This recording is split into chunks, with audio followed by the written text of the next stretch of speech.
on a découvert que au final nos espaces de travail dans lesquels on travaille ne sont pas du tout adaptés. On est dans un domaine qui nécessite extrêmement de collaboration, d'échange et de créativité. Et pourtant, dans nos ateliers, on est chacun derrière notre ordi et l'espace de travail ne favorise pas cette créativité.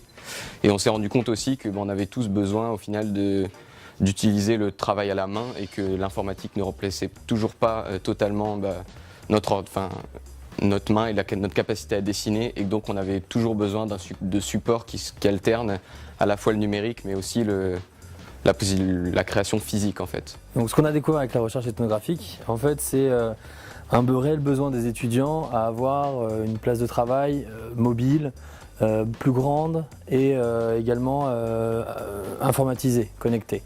Donc du coup on a apporté une solution à roulette qui permet de se déplacer comme une brouette, en intégrant un ordinateur qui peut, cet espace ordinateur peut devenir des étagères en cas de dématérialisation de l'informatique ou d'utilisation uniquement d'un portable, et des connectiques présents dans ces boîtes-là qui intègrent la puissance, enfin le power, et également la connexion USB, HDMI, etc.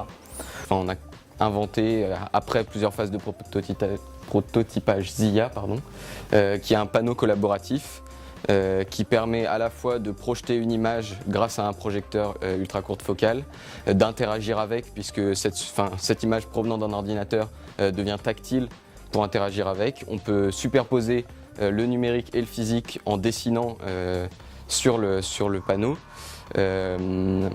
L'espace devient très mobile et très facilement aménageable puisque le panneau est sur roulette et donc facilement déplaçable. On a intégré plein de petits gadgets mais qui au final sont vachement importants pour les usagers. Les différentes prises, capteurs, le tiroir qui permet de ranger les éléments, l'enrouleur automatique qui permet de brancher et débrancher, et enfin pour créer vraiment un espace de travail qui soit adaptable, personnalisable et qui favorise la créativité. Le but c'était d'avoir quelque chose qui soit interactif finalement, qu'on puisse s'en extraire mais également qu'on garde un confort et une notion qui est ramenée à l'humain et notamment aussi à cette sensation de se sentir à l'aise et chez soi.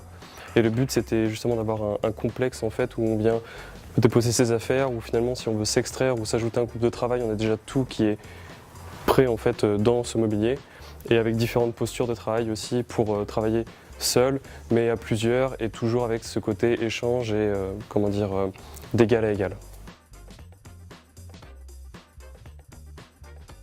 Tout de suite on arrive avec la sensibilité des gens à voir, ça leur importe énormément. L'espace où ils vivent vivent pas dans une boîte, ils vivent dans une boîte qui est pensée avec des dispositifs architecturaux, des dispositifs de plein de détails en fait, de matière, de sol, de bruit, de plein de choses. Et en fait toutes les remarques des gens portaient sur des sujets complètement différents, que ce aille du bruit, à la lumière, à la hauteur sous plafond, enfin à plein de choses comme ça. Et donc du coup en fait en retransposant ça dans les projets d'architecture, ça nous apporte énormément. On comprend tout de suite qu'un plafond de 3 mètres c'est ridicule parce que ça oppresse plus les gens qu'un plafond de 2,60 m. Par exemple, ce prototype, on va dire final, il ressemble absolument pas du tout à ce qu'on avait dessiné au tout début, et c'est ça qui est génial, quoi.